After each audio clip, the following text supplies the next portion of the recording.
Vamos ler desde o verso 29.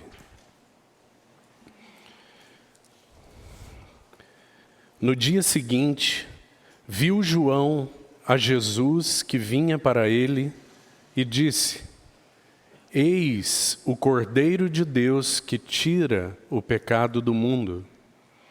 Aí é este a favor de quem eu disse: após mim vem um varão que tem a primazia, porque já existia antes de mim. Eu mesmo não o conhecia, mas a fim de que ele fosse manifestado a Israel, vim, por isso, batizando com água. E João testemunhou, dizendo: Vi o Espírito descer do céu como pomba e pousar sobre ele. Eu não o conhecia. Aquele, porém, que me enviou a batizar com água, me disse: Aquele sobre quem vires descer e pousar o Espírito, esse é o que batiza com o Espírito Santo. Pois eu de fato vi e tenho testificado que ele é o Filho de Deus. Vamos orar. Amado Senhor, é mais uma vez uma grande alegria nos reunirmos aqui juntos, aos teus pés, com grande expectativa de ouvir tua voz. Obrigado por tua palavra preciosa, rica, viva, que podemos juntos abrir, que temos nas nossas mãos. Obrigado por mantê-la assim nas nossas mãos, Senhor. Até aqui, suplicamos que ela seja entesourada nos nossos corações e que mais uma vez nessa noite isso aconteça. Queremos nos expor totalmente, sem reservas, sem resistências, expormos nosso coração, nossas mentes, nossa vida, esta Assembleia, ao poder da Tua Palavra. Ajuda-nos, põe Tuas mãos no nosso queixo e nos faz olhar para Ti nesta hora, Senhor. Nós queremos olhar nos Teus olhos, ver Tua face, ver Tua beleza, realmente sermos enchidos pela Tua beleza e por Tua beleza nos dobrarmos em adoração a Ti. Faz isso conosco nessa noite. Suplicamos, ó bendito Espírito Santo, Tua assistência para nós, cada um de nós, em tudo. Revela-nos mais de Cristo. Fala no íntimo de cada coração. Desperta nossas vidas, Senhor. Nos livra de todo sono, de toda agitação, de toda preocupação. Fala aos nossos corações. Apresenta para nós o nosso amado. Nós te suplicamos. Em nome de Jesus. Amém. Nós temos então compartilhado a respeito desse magnífico testemunho de João Batista. E tem sido tão maravilhoso olharmos para esse servo do Senhor, que até aqui nos tem sido apresentado pelos outros evangelistas como esse homem, esse precursor, esse arauto tão poderoso na sua própria vida, na sua consagração a Deus e também no seu testemunho, nas suas palavras. Mas então nós olhamos para a abordagem segundo o Espírito Santo através de João, o evangelista. Então João Batista nos é apresentado aqui de uma maneira diferente, de uma maneira agora não conforme a apresentação dos outros evangelhos, Mateus, Marcos e Lucas.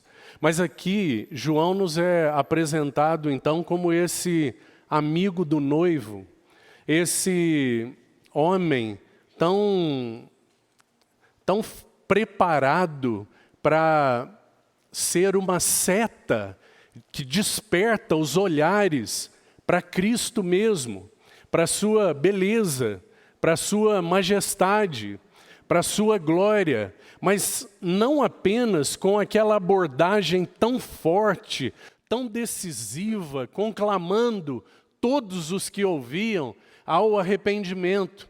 Mas aqui, segundo essa abordagem de João, agora com uma outra ênfase, procurando levar os ouvintes a uma visão da glória do Cordeiro de Deus.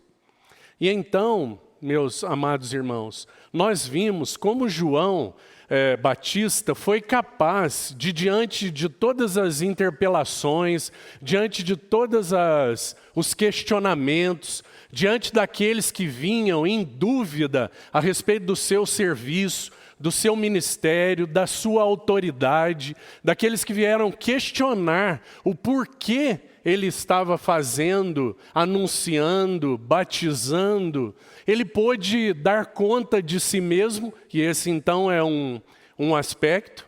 Ele pôde dar conta de si mesmo, não rangendo os dentes, erguendo seu punho e partindo para o confronto com aqueles que estavam a questionar seu serviço, mas apenas voltando os olhos, a mente, o coração de todos que estavam a questionar para as Escrituras e para aquele do qual ele era apenas um mensageiro.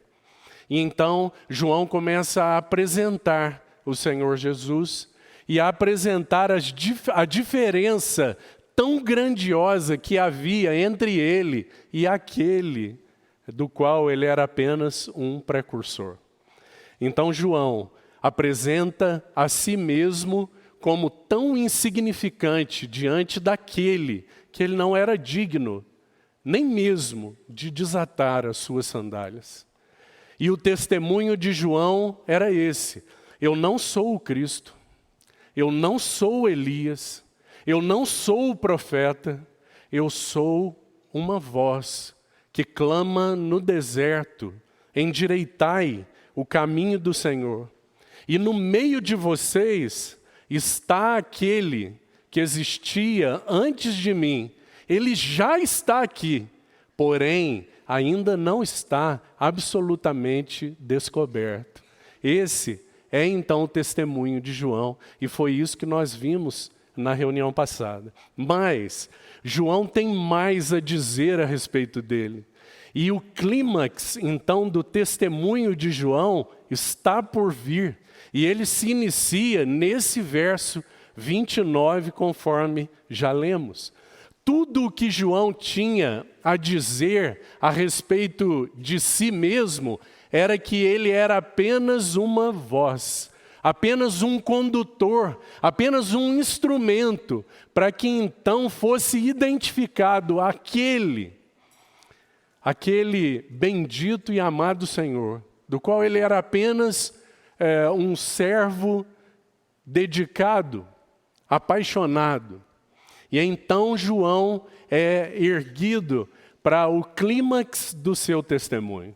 Então, a partir do verso 29, é isso que nós temos. Até aqui, João não havia declarado nada a respeito da missão do Senhor, e nem mesmo havia identificado pessoalmente o Cristo, o Filho de Deus, e segundo suas palavras, o Cordeiro de Deus.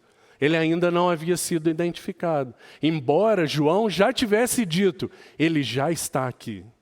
Ele está no meio de vocês, porém vocês não o têm conhecido. Ele ainda não foi identificado.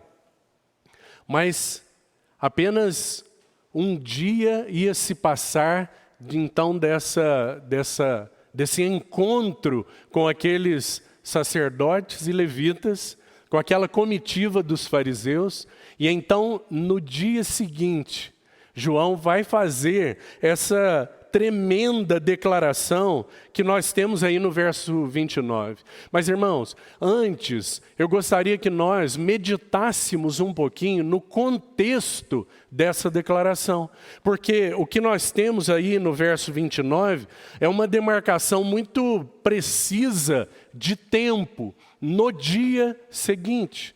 Então, João havia tido toda aquela audiência com aquela comitiva que havia sido enviada para saber a respeito dele. O que você tem a dizer a respeito de si mesmo? E João não tinha nada para dizer a respeito de si mesmo, mas ele tinha tudo para dizer a respeito daquele que ele amava, daquele que ele era então o precursor, daquele que ele havia sido enviado para preparar o caminho. E então, um dia se passou. No dia seguinte, é o que nós temos aí no verso 29. Mas eu gostaria de, antes, olhar com você o contexto dessa declaração. Qual é o contexto, então, dessa declaração? João, no verso 30, observe aí, ele faz uma relação direta com o dia anterior. No verso 30, ele vai dizer assim: é este a favor de quem eu disse. Eu disse quando? Eu disse no dia anterior. É este a favor de quem eu disse que após mim vem um varão que tem a primazia, porque já existia antes de mim. Então, João, no contexto daquela reunião, e agora o dia seguinte, então ele estava para declarar o clímax do seu serviço. Ele havia sido enviado para preparar o caminho e anunciar este amado Verbo encarnado. Então, João, esse era o contexto. Os fariseus, eles enviaram aquela comitiva porque eles tinham dúvidas a respeito de João. Eles foram perguntar se ele era o Messias. Então, o contexto era esse, irmão, um contexto de dúvida daqueles principais, como já dissemos. Agora, as perguntas que eles fizeram revela qual era o coração deles e o que estava no coração deles. Então, primeiro, nós precisamos nos lembrar que o contexto era um contexto de dúvidas, era um contexto em que eles buscavam um rei que pudesse libertá-los do domínio romano. Era isso que eles buscavam principalmente, mas não só isso, eles buscavam então esse libertador, eles desejavam um rei que pudesse libertá-los do contexto de domínio do Império Romano. Esses eram os anseios deles. Eles queriam um rei para libertá-los, eles buscavam um profeta, mas eles não tinham nenhum desejo, não havia nenhuma pergunta, eles não ansiavam por um salvador sacerdote. Não havia neles nenhum questionamento. Lembre-se, irmão, nós estamos falando de sacerdotes. Não havia nenhuma pergunta relacionada àquele que os livraria da ira vindoura. Não houve nenhum questionamento a respeito de sacrifício qualquer. Eles não tinham nenhuma noção, nenhuma convicção de pecado. Eles não precisavam, eles não desejavam, eles não anelavam um cordeiro.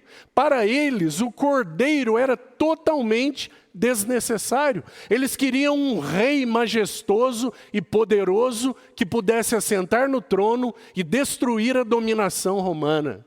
Eles queriam um profeta que pudesse então dar ensinamentos para eles. Mas eles não tinham nenhuma necessidade de um Salvador. Eles não tinham nenhuma necessidade de um representante. Isso segundo a perspectiva deles. Como que nós vemos isso? Exatamente pelo questionamento que eles fazem. Eles não tinham nenhuma necessidade. E é nesse contexto, então, que João faz o seu anúncio. E o anúncio de João não é, meu irmão, ele não faz um anúncio assim: eis a palavra de Deus. João não anuncia, eis o Cristo de Deus. Você já pensou nisso? Mas o anúncio de João é, eis o Cordeiro de Deus, que tira o pecado do mundo. Nesse contexto em que eles estavam convictos de que não precisavam de cordeiro, mas o que João, o que o precursor tinha a anunciar, qual era a mensagem de Deus por meio do seu Espírito, qual era a mensagem de Deus através do seu precursor, era exatamente aquilo que eles tinham maior necessidade. Então o Senhor Jesus é apresentado no seu caráter, no seu caráter pessoal, no que se refere ao seu ofício principal. Então ele é apresentado para todos aqueles que tinham necessidade, através do precursor, no seu próprio ofício e caráter. Então ele é apresentado como cordeiro. E nessa frase, irmão, está implícito. O cordeiro, ele tinha uma característica muito essencial para aquele povo. O cordeiro era para que então houvesse um sacrifício em favor deles. Um sacrifício para salvá-los. Um sacrifício para representá-los. Você compreende isso, irmão? Mas não havia nenhum desejo no coração deles a respeito de um cordeiro. Mas o Senhor tinha, através do seu precursor, um anúncio para aquela nação, e por que não dizer para toda a humanidade, e para nós também. Qual é o anúncio de Deus a respeito do seu amado Filho? Ele é o Cordeiro, Salvador e sacerdote, oferta e ofertante, representante, aquele único mediador entre Deus e os homens, capaz de se apresentar a si mesmo como oferta pelo pecado, único capaz de tratar definitivamente, tirar é a palavra que nós temos. Compreende, irmão? Então qual é o anúncio? Por que João diz, eis o Cordeiro? Porque esse é o cerne da mensagem do Evangelho. A mensagem do Evangelho é, há da parte de Deus um Salvador, um representante, um substituto. Essa é a mensagem essencial do Evangelho. E é isso que João Batista tinha a anunciar. Compreende? Graças ao Senhor, porque nós, pela sua graça, então tivemos nossos olhos abertos, mas aquele anúncio, ele era diretamente ligado à necessidade mais essencial daquela nação, e como já disse, por que não dizer a necessidade de toda a humanidade. Então, como ele é apresentado? Ele é apresentado no seu ofício e caráter únicos. Ele é o Salvador sacerdote. Ele é a palavra de Deus.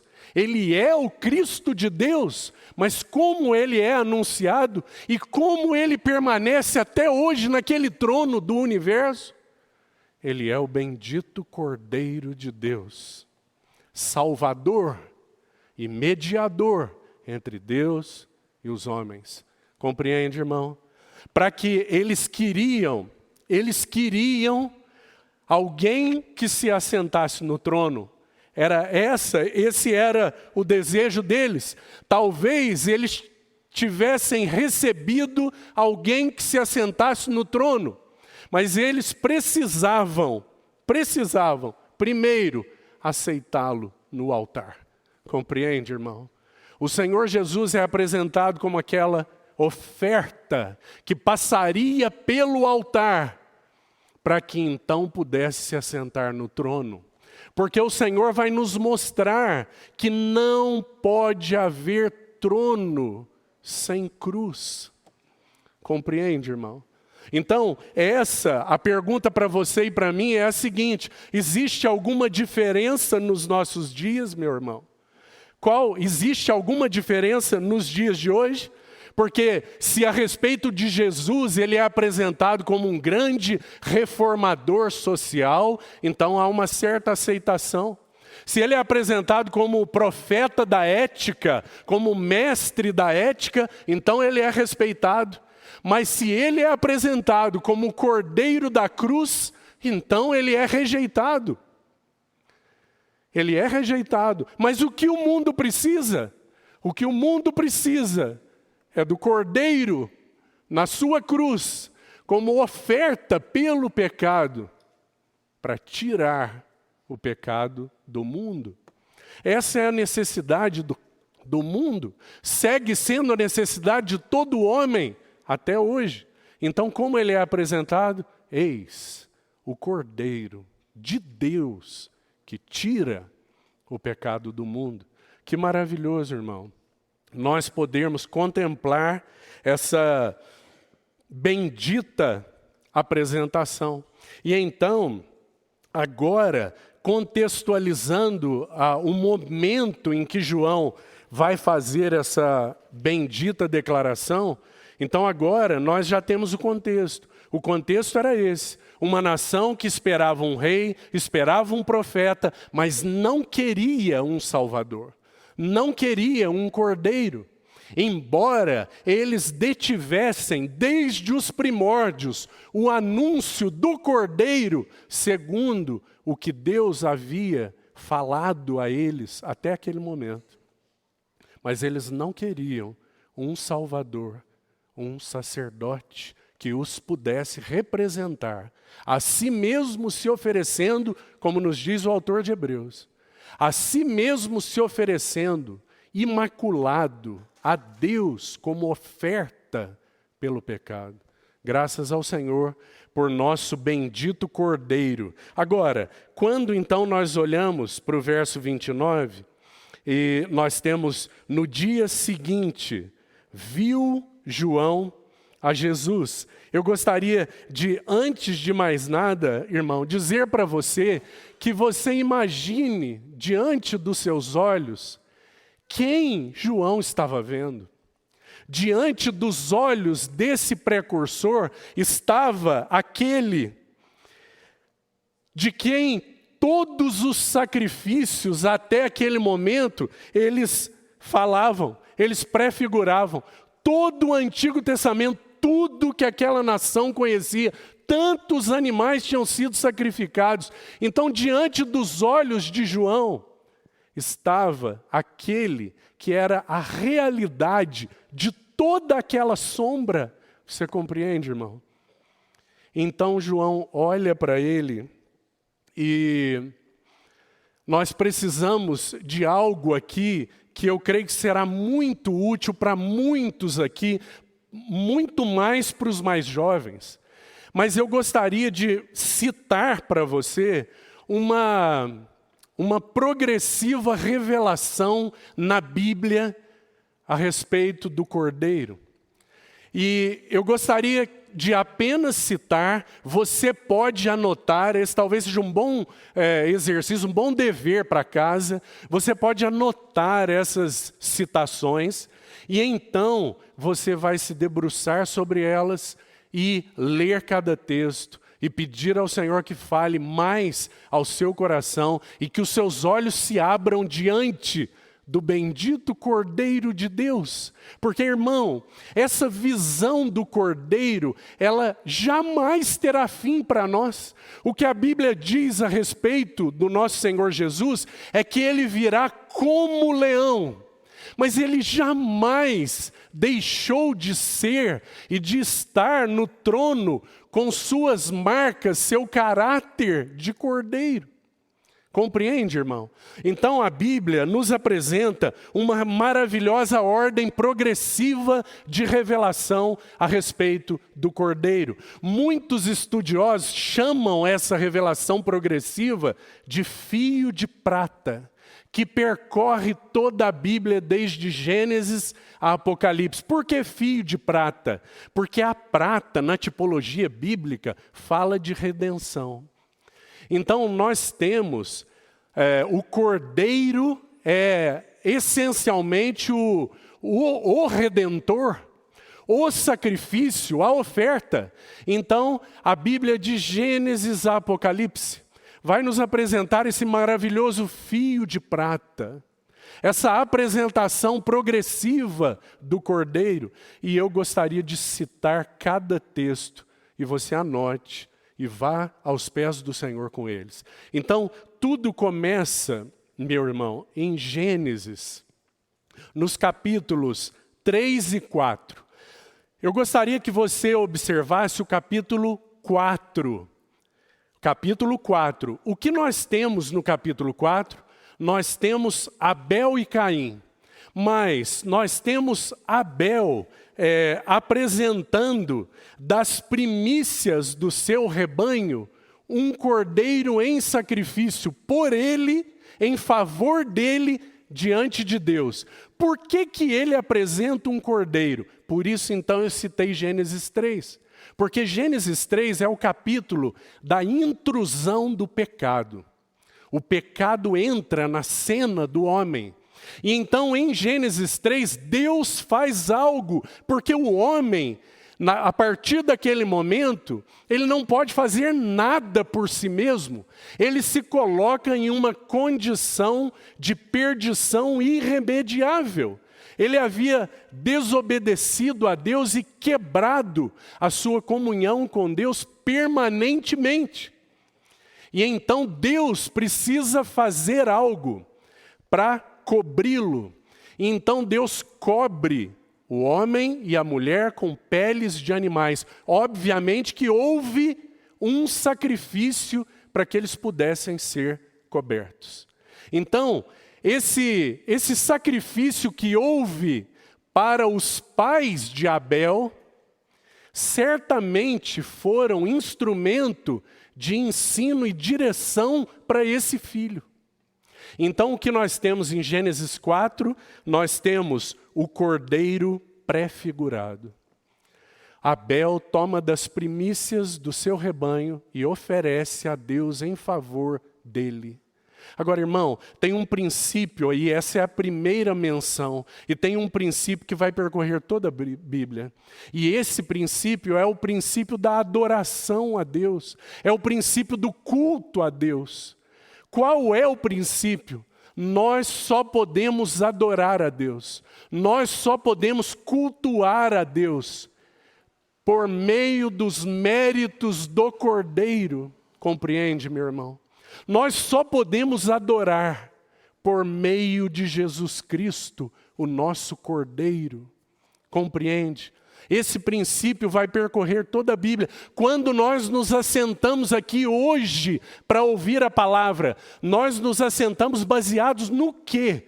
Na semana boa que nós tivemos, na vidinha que nós achamos que estamos vivendo bem, ou nós nos assentamos aqui e Deus se coloca no nosso meio, e Deus fala aos nossos corações, baseado no quê, irmão? Baseado em você?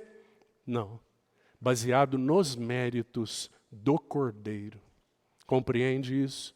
Então, todas as vezes que nós nos colocamos diante de Deus, todas as vezes que nós vamos ao nosso altar pessoal, ao nosso altar familiar e ao nosso altar corporativo, nós só nos achegamos garantidos nos méritos do Cordeiro, nos méritos do nosso Senhor Jesus. Compreende? Então Abel nos indica o caminho para a adoração. E o que nós temos? O cordeiro prefigurado. Gênesis 4. Agora, dando um passo mais, então nós vamos para Gênesis 22, 8. Então esse é um capítulo também muito conhecido, porque é o capítulo em que Abraão foi oferecer o seu filho Isaque em sacrifício, porque Deus pediu, porque a relação do Abraão com Isaque estava inadequada. Ele estava sentado no trono do coração de Abraão. E Deus não aceitava que nesse trono se assentasse outro que não fosse ele mesmo. Então, Abraão é é ordenado que ele levasse o seu filho para oferecer em sacrifício. Os irmãos já sabem o que aconteceu. Eu quero apenas destacar que em Gênesis 22:8, nós temos o cordeiro profetizado.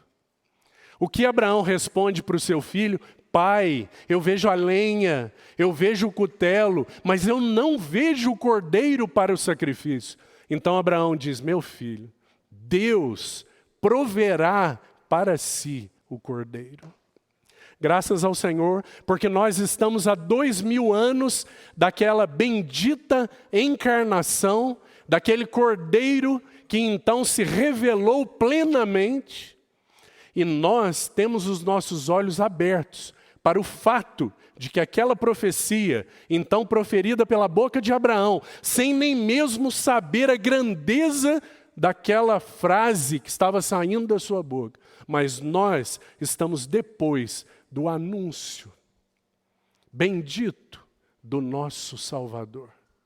O Cordeiro já foi, então, identificado. Mas vamos seguir. Então, o Cordeiro profetizado. Um passo mais, terceiro passo, seguindo o fio de prata. Êxodo 12. E o que nós temos em Êxodo 12? Nós temos o Cordeiro agora tipificado. O Cordeiro morto e o seu sangue aplicado.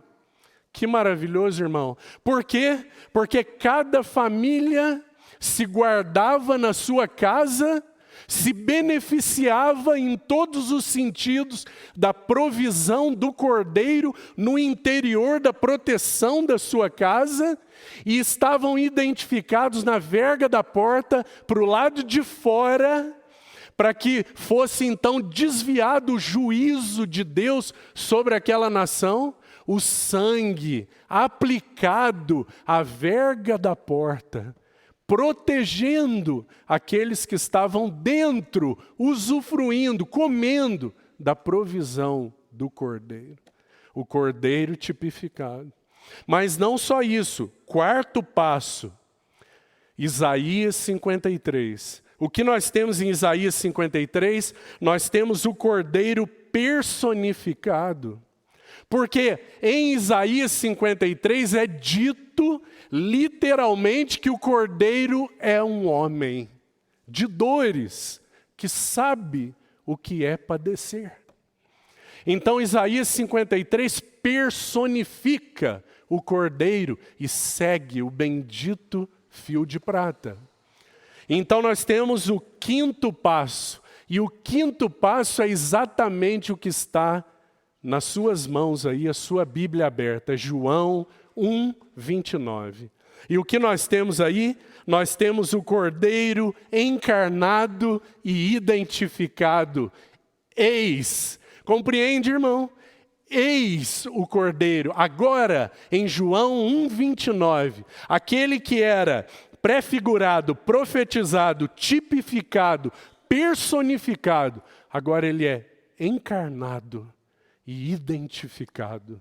João 1:29. E esse é o quinto passo. Mais um passo, sexto. Agora nós temos João 19. E o que nós temos em João 19? Nós temos o Cordeiro crucificado. João 19, o Cordeiro crucificado, ele é oferecido em sacrifício. Ele está posto no altar. Porque, irmão, o altar no Velho Testamento aponta para a cruz do Novo Testamento. Então nós temos em João 19, o Cordeiro no altar. Nós temos o Cordeiro crucificado, oferta pelo pecado. Mas não só isso. Então nós vamos ao sétimo passo. E nós então estamos em João, capítulo 20 e 21. O que nós temos aí? Nós temos o Cordeiro ressuscitado. Que maravilhoso. E segue o bendito fio de prata.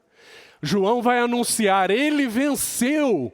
O Cordeiro, o sacrifício é plenamente aprovado. E então ele não se ressuscita, ele é ressuscitado pelo poder de Deus. Porque ele é oferta aceita, aprovada. E graças ao Senhor. Porque se ele não ressuscitou, nós permanecemos nos nossos pecados. É vã nossa pregação e é vã nossa fé. Mas glórias ao nome do Senhor, ele ressuscitou. Então João tem a anunciar o Cordeiro ressuscitado.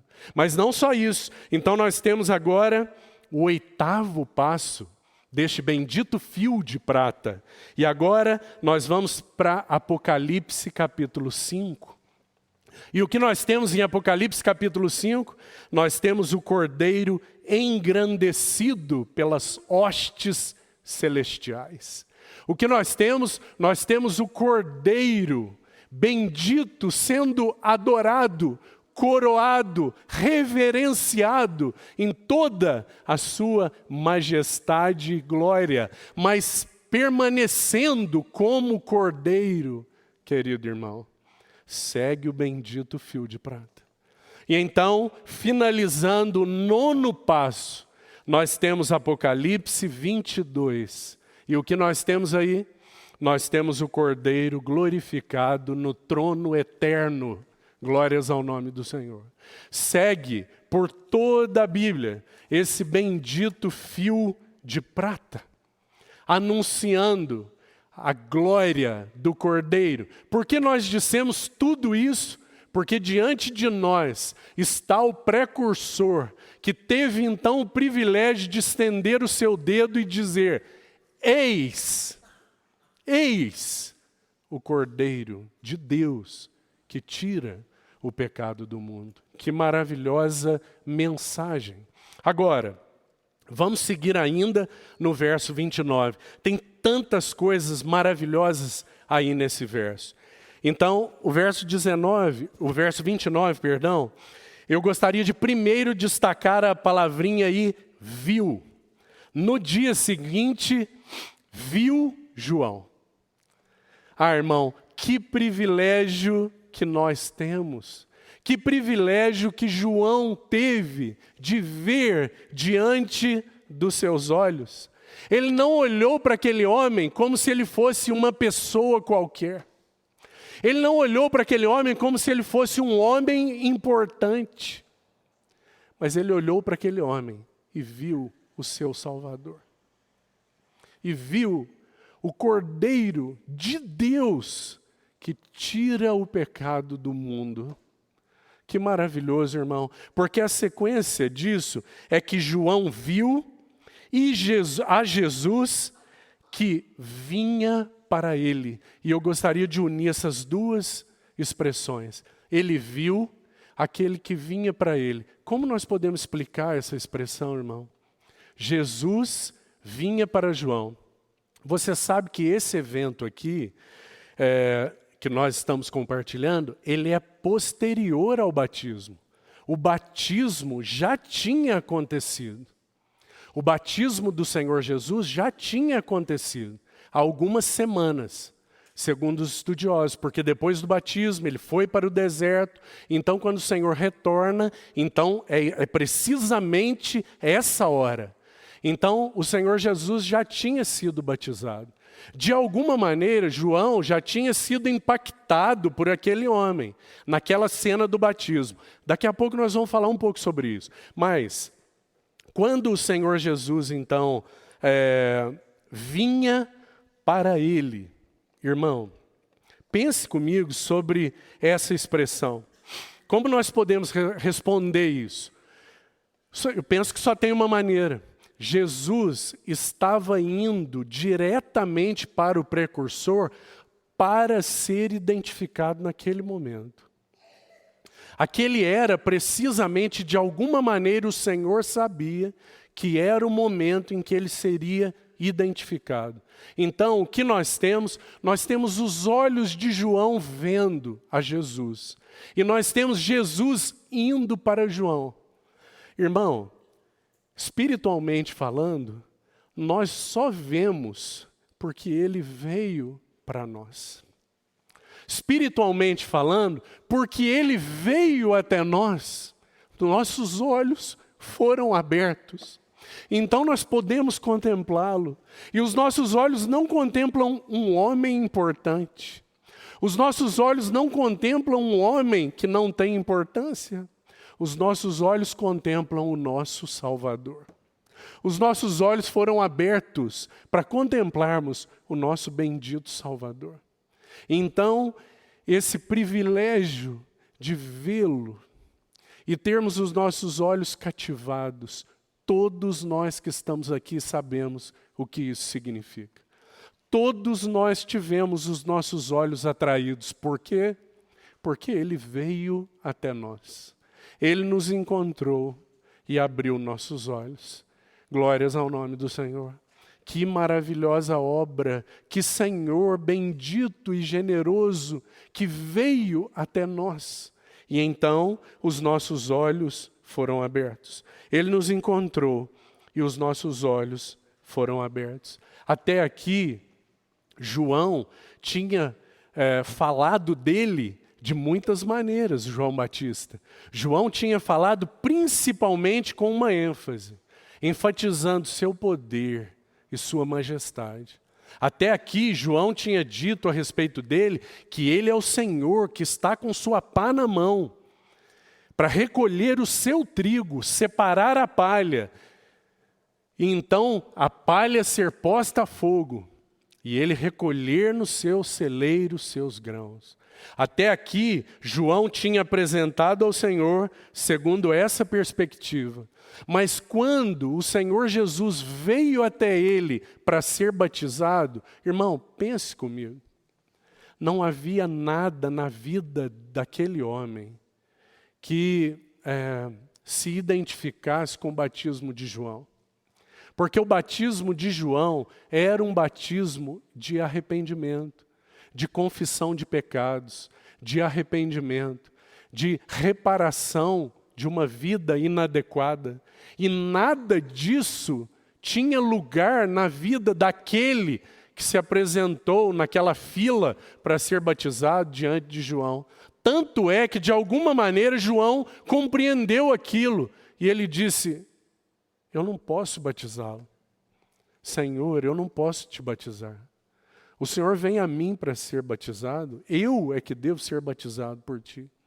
Então o Senhor disse, não, João, deixa por agora, para que se cumpra toda a justiça. Eu desejo me identificar plenamente com aqueles para os quais eu vim como Salvador. Então, João, à luz daquele encontro no batismo, então agora João tem algo a dizer. E o que ele tem a dizer? Eis o Cordeiro de Deus que tira o pecado do mundo. Essa é a sua mensagem. Agora, irmão, quando nós olhamos para essa declaração, eis o Cordeiro, pelo menos dois pensamentos têm que ser considerados aqui. Pelo menos dois pensamentos. E eu gostaria de sugerir, então, o primeiro pensamento é o caráter terno e humilde desse que estava sendo identificado. Então esse é o primeiro pensamento. O primeiro pensamento que está embutido nessa frase, eis o Cordeiro. Porque todos conheciam o Cordeiro tipificado. E as características desse Cordeiro eram ternura e humildade, precisamente. Então, essa é a primeira nota. A segunda nota é o caráter sacrificial do Cordeiro. Quando você fala de Cordeiro para aquele povo, do que eles se lembram? Sacrifício. Cordeiro está diretamente relacionado a sacrifício. Então, num primeiro aspecto, o caráter de ternura e humildade do Senhor. Agora, irmão, essa referência, ela particularmente, ela está ligada a Isaías 53, quando o Cordeiro é, então, personificado. O Cordeiro é um homem. É Isaías que vai fazer isso. Agora, eu queria que você abrisse aí em Isaías 53 para nós lermos o versículo 7. E você vai ficar com esse versículo aí na sua memória. Isaías 53, 7. Diz assim, ele foi oprimido e humilhado, mas não abriu a boca, como cordeiro. Então, é aqui que em Isaías 53 é mencionado o cordeiro que está sendo personificado. Está sendo dito pela profecia de Isaías que esse cordeiro é um homem. E que esse cordeiro, esse homem, ele foi oprimido, ele seria oprimido e humilhado, mas não abriria sua boca. Como cordeiro, foi levado ao matadouro, e como ovelha muda perante os seus tosqueadores, ele não abriu a sua boca. Então, essa primeira característica de humildade e ternura do cordeiro, que está embutida na frase, eis o Cordeiro de Deus. Então, essa primeira característica, irmão, ela estava patente na vida real desse homem, em todas as suas atitudes e relações. Em todas as atitudes, em todos os sentidos, em todo o tempo, conforme ele agia, conforme ele se relacionava, o que se manifestava na vida dele? Ternura e humildade.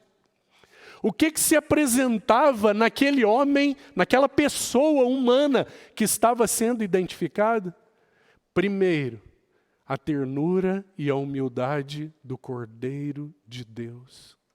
Então essa é a primeira marca.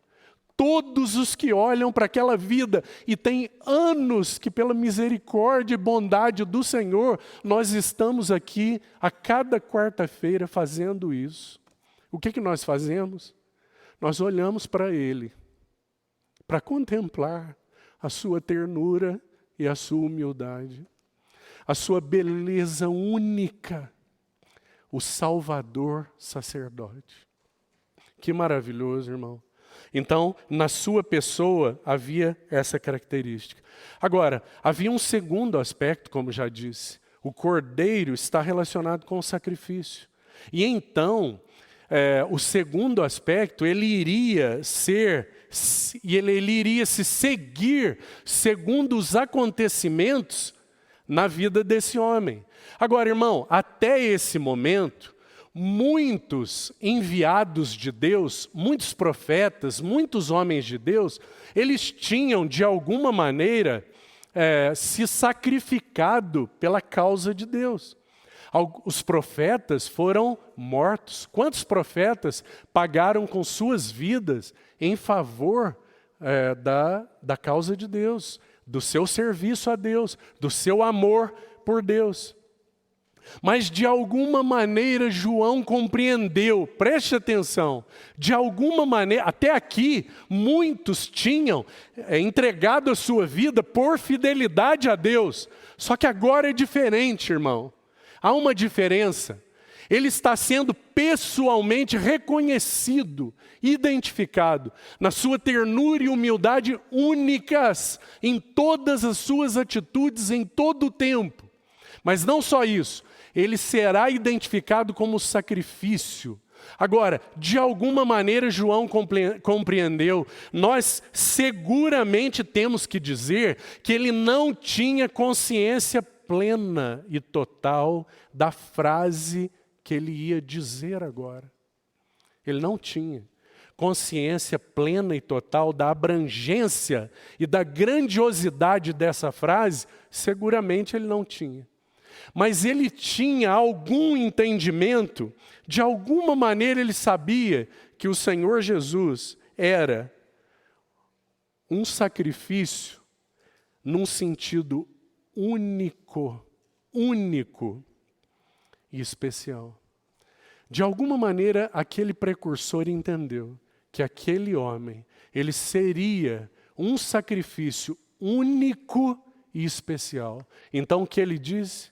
Ele disse, ele é o Cordeiro de Deus, que tira o pecado do mundo. Você lembra do fio de prata? Irmão, aquela revelação progressiva, ela é progressiva também em um outro sentido. Primeiro, nós vemos o Cordeiro em oferta em relação com um indivíduo, Abel. Depois, em Êxodo 12, nós temos o cordeiro em oferta e relação com as famílias, com a igreja. Mas em Isaías, então, agora, em João, nós temos o cordeiro em relação e oferta pelo mundo. E é isso que João vai dizer. E ele, sem dúvida nenhuma, não tinha uma compreensão clara. Irmão, até aqui, esse momento, não havia ninguém que relacionasse o cordeiro de Isaías 53 com o Senhor Jesus. Nós temos, depois da paixão, aí sim nós temos. Nós temos Filipe esclarecendo para o eunuco em Atos 8 o que ele estava lendo. Você lembra, irmão? Ele estava lendo a respeito do cordeiro, em Atos 8. Nós temos Paulo em 1 Coríntios 5, 7, falando que ele é o nosso cordeiro pascal. Nós temos Pedro, lá em 1 Pedro 1,19, falando que o sangue que então nos garante que foi derramado por nós, não é sangue de bodes e de touros, é sangue como de cordeiro sem defeito, o sangue de Cristo. É o que Pedro vai dizer. Então nós temos os três, digamos assim, os três principais apóstolos, Paulo, Pedro, e nós temos João em Apocalipse, mencionando o cordeiro. Então em Apocalipse nós temos mais 4 citações lá no capítulo 5. Agora, essa relação, ela aconteceu por esses servos após a paixão. Mas o que João está fazendo aqui, o Batista, é uma relação antes da paixão. De alguma maneira ele compreendeu que o Senhor Jesus, em um sentido único e especial, ele é o cordeiro, a oferta plena. Ele é a oferta de Deus, provida por Deus. Deus proverá para si o cordeiro. Então, no conselho da Trindade, a pessoa do Filho, a segunda pessoa, se apresentou para ser cordeiro. E então o cordeiro está sendo identificado. O cordeiro encarnado agora é identificado. Eis, é como se João desse um brado, irmão. Eis, prestem atenção, atentem, percebam, eis. Compreende? E o que ele tem a dizer? Eis o Cordeiro de Deus que tira o pecado do mundo. Então, nesse caráter maravilhoso, como ovelha muda, ele é conduzido por toda a sua vida, humilde e terno, fazendo o bem a todos. É o que nós temos no registro. Então nós vemos nele, pessoalmente, as características do Cordeiro, sendo examinado de todos os lados, de todas as maneiras, e sempre humilde, manso e terno. Mas também progressivamente avançando para o sacrifício. Porque ele é o Cordeiro de Deus que tira o pecado do mundo. Então, esse sacrifício necessariamente implicaria em morte, meus irmãos. Necessariamente implicaria em morte. Porque nós sabemos que sem derramamento de sangue não há remissão de pecados. Esse é um ensino tão claro para todos aqueles judeus.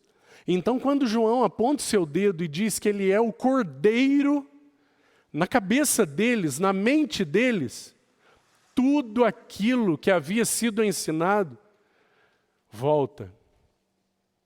Mas eles ainda assim rejeitaram. E esse bendito Cordeiro, ele é apresentado para que o pecado fosse removido, precisaria haver morte, sacrifício. E então, seguindo aí o versículo, nós já vimos a expressão viu, nós já vimos que ele vinha para ele, nós já vimos o eis. Agora, eu gostaria que você observasse que ele é o Cordeiro de Deus, não um cordeiro qualquer, o cordeiro designado é a Trindade em ação na segunda pessoa em favor daqueles a quem ele deseja salvar. O Cordeiro de Deus, o Cordeiro eterno, o Cordeiro designado desde antes da fundação do mundo. É isso que Pedro tem a dizer a respeito dele. Que este bendito sangue, ele é conhecido desde antes da fundação do mundo. Então o bendito Cordeiro, no conselho da Trindade, ele é o Cordeiro de Deus. Agora, seguindo, nós temos a expressão aí, tira, remove. Irmão, essa expressão é uma palavra muito interessante. Ela traz uma ideia dupla. A primeira ideia desse tira é suportar, erguer, carregar, afastar algo de alguém. Então, essa é a primeira ideia. E a segunda ideia da palavra tira, do verbo aí tirar, é remover. Exatamente remover. Então, num primeiro aspecto, tem relação com o sofrimento da vítima. E no que concerne a vítima, ele afasta. Irmão, as vítimas éramos nós. A quem cabia o salário do pecado é a você e a mim. Nós éramos as vítimas, mas ele tomou sobre si. Ele suportou, carregou, ergueu todo o sofrimento que cabia àqueles que eram devedores, você e eu. E ele tomou sobre si. Ele tomou para tirar. A ideia aqui é que ele suportou por nós. Ele suportou o sofrimento das vítimas, sendo ele digno, sem nada a pagar. Mas ele decidiu suportar o sofrimento das vítimas que éramos nós. Ele tomou o cálice da ira para que nós pudéssemos tomar o cálice da bênção. E a cada domingo nós seguimos tomando o cálice da bênção. Porque ele tomou o cálice da ira. Ele tomou sobre si para tirar. Até aqui, todos aqueles cordeiros do Velho Testamento, eles não eram capazes de remover pecados. Eles apenas encobriam. Até que Deus pudesse, na pessoa do seu Filho, no seu Cordeiro, remover o pecado.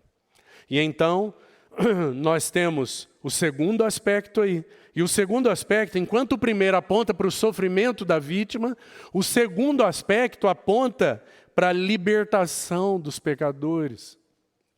O segundo aspecto dessa palavra tira é aquele que não somente suporta sobre si os sofrimentos do salário do pecado. Então esse é o primeiro aspecto, mas o segundo aspecto é que ele remove as cadeias, o escrito de dívida que era contra nós e que pesava sobre nós.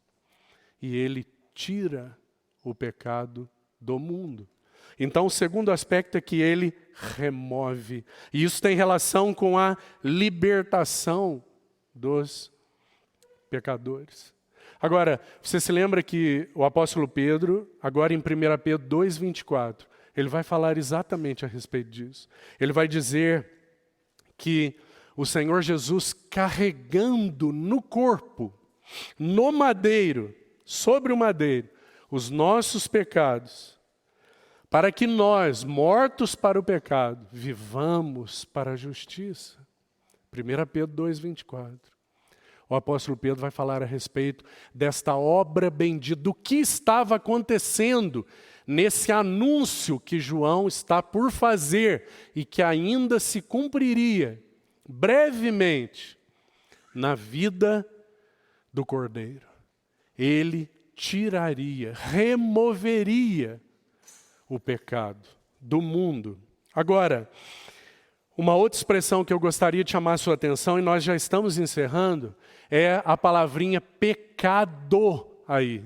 Irmão, talvez seja importante, mais uma vez, para os mais novos. Observe que João não fala, eis o Cordeiro de Deus que tira os pecados. Ele também leva sobre si os nossos pecados. Mas o que João está dizendo é que ele tira o pecado, sem o S. E por que isso é importante?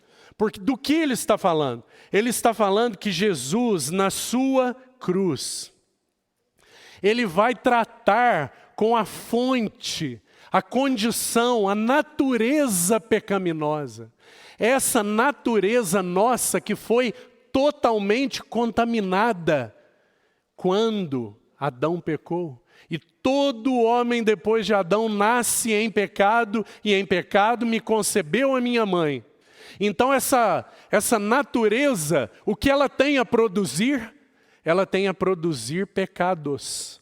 Ela é a fonte dos pecados. Porque nós somos pecadores. Então pecadores é o que nós somos. E pecados é o que nós cometemos. Então o que o Senhor faz naquela cruz? O que Ele está tirando?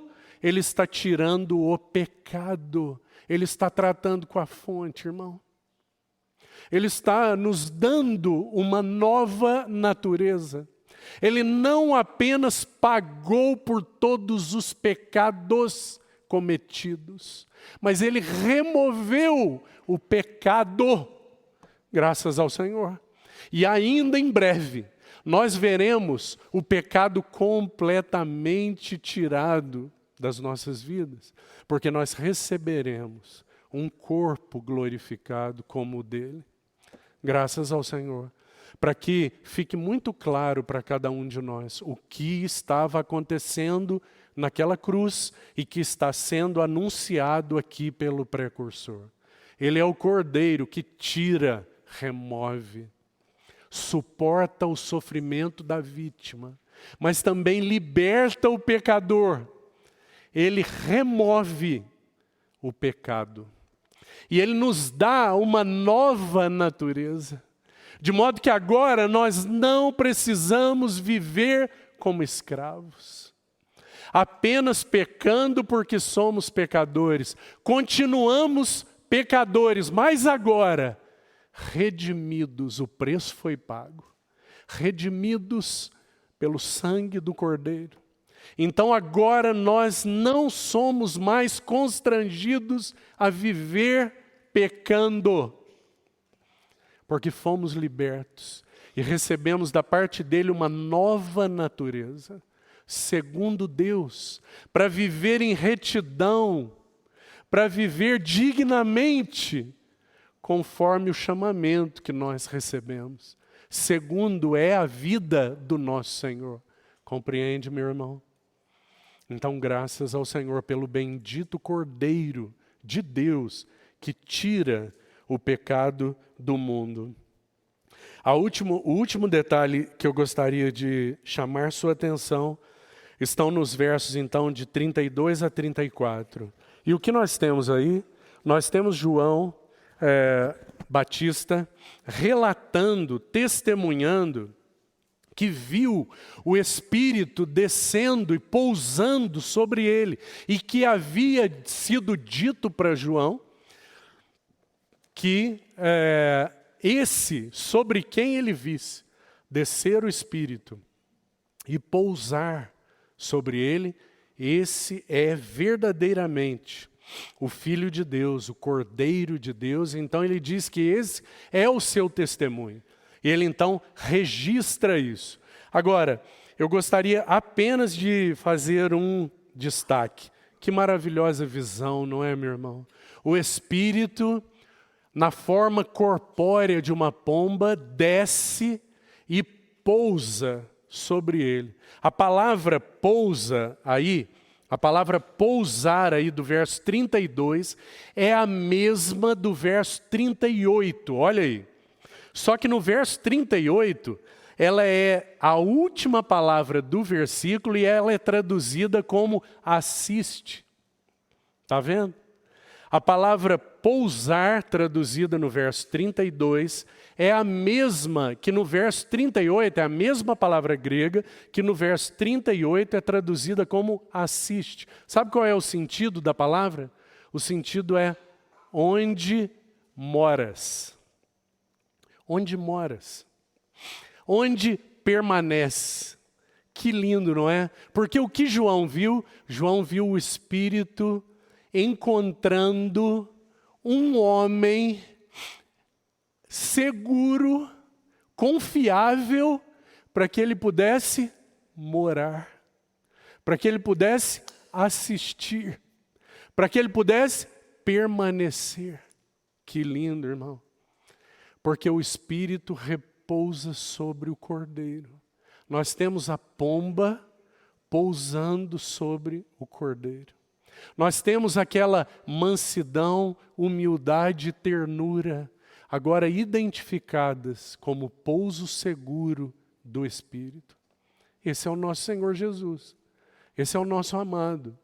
Quando nós olhamos para Ele, nós vemos um homem que apresenta uma vida tão maravilhosa, uma vida tão digna, uma vida tão, um porto tão seguro, que o Espírito tem completa liberdade e segurança para permanecer pousado sobre ele.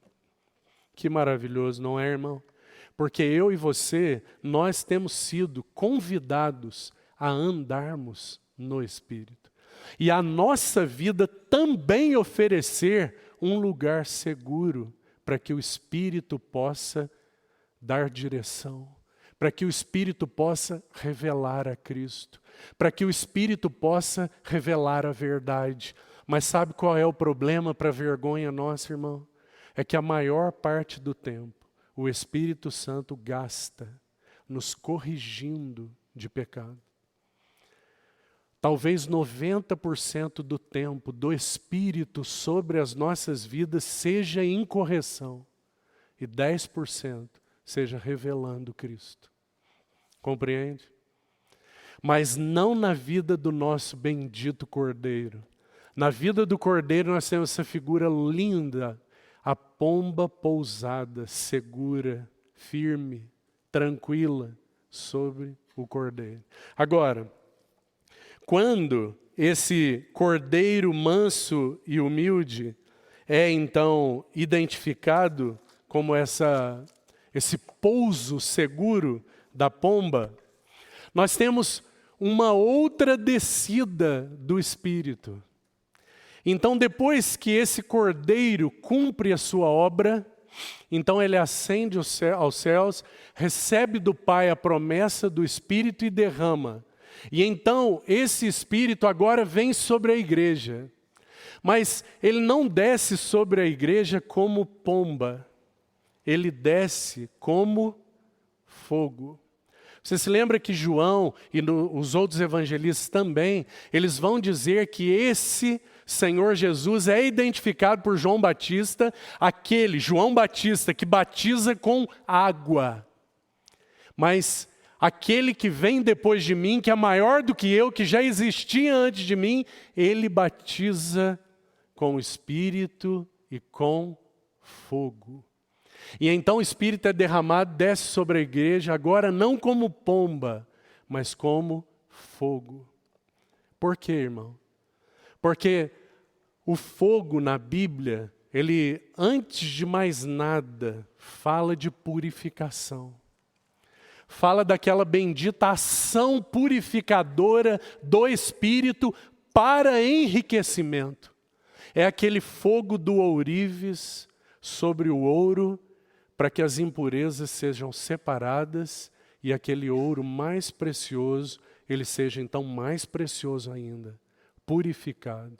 Então o bendito Espírito vem sobre nós como fogo de Deus, para purificar nossas vidas, mas também para, vamos usar uma palavra bem atualizada, há uns dias atrás nós estávamos conversando, um irmão usou essa palavra.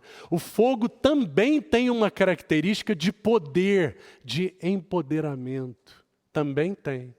Infelizmente, em muitos contextos, é enfatizado só esse empoderamento do Espírito. Mas eu preciso te dizer que jamais haverá poder sem purificação. Esse mesmo fogo que desce sobre nós, ele precisa, e o Espírito Santo tem trabalhado incansavelmente na igreja, para que ela seja purificada. Com que finalidade? Para que ela seja fortalecida com o poder. E então seja para Deus e para o Cordeiro essa testemunha que segue o Cordeiro por onde quer que ele vá. Interessante que não é segue o leão, não é, irmão? É segue o Cordeiro, manifestando as suas características. Mansidão, humildade, ternura, a sua força, o seu silêncio perante os seus tosqueadores. Não abriu a sua boca, mas segue com um testemunho puro, limpo e poderoso.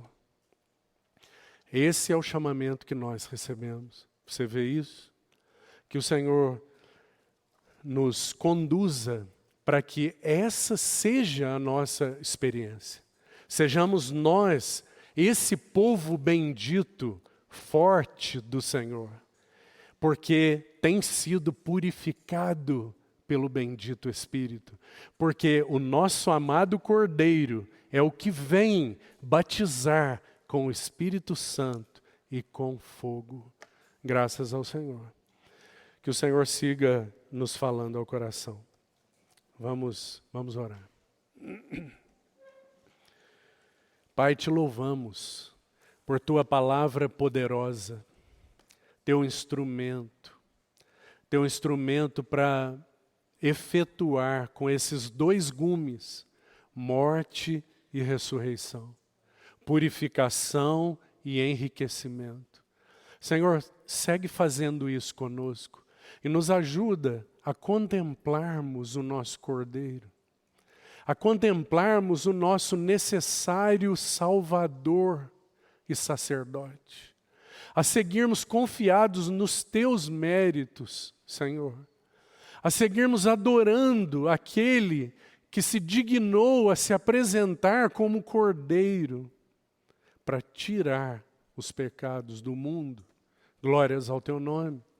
Que nós sigamos firmados como igreja anunciando ao Cordeiro de Deus que tira o pecado do mundo e que tirou os pecados e também o pecado das nossas vidas e que, portanto, nós somos um testemunho com vidas novas, batizadas com o Espírito e com fogo, vidas puras e poderosas, segundo é aquele que nos chamou. Glórias ao teu nome, Senhor, por esta noite preciosa. Frutifica a tua palavra nos nossos corações. Em nome de Jesus. Amém.